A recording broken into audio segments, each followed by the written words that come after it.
The House is expected to vote on their plan on Thursday, but there is a hiccup tonight in the Senate version as a push to include an Obamacare repeal of the individual mandate is put into the Senate side bill. So how is that going to be received? Marc Thiessen, American Enterprise Institute scholar and Fox News contributor, joins us. Also, Robert Shapiro, a former economic advisor to the Hillary Clinton campaign. Gentlemen, welcome.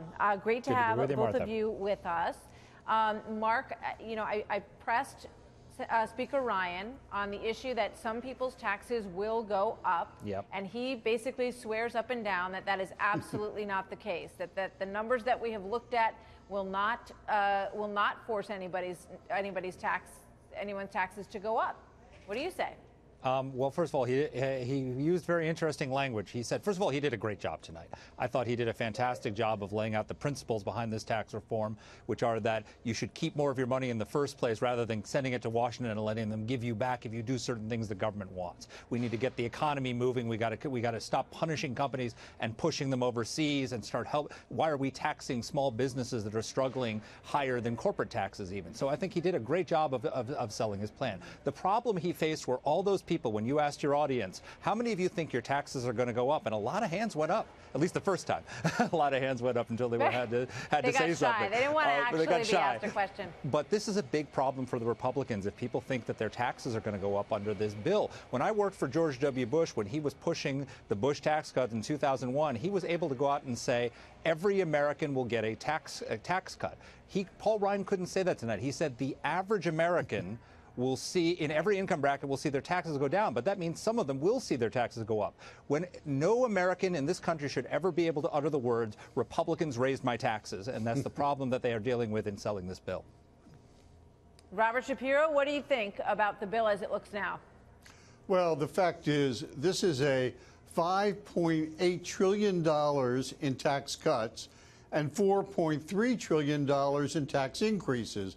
And when you're dealing with numbers like that, you have a lot of winners and you have a lot of losers. And that's what the Joint Tax Committee has said. That's what the Tax Policy Center has said. That's what the Institute for Taxation and Economic Policy have said.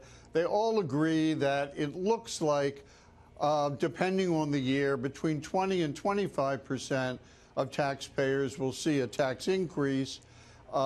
Those at the very top will see very large tax cuts, and about 60% of the country will get modest tax cuts.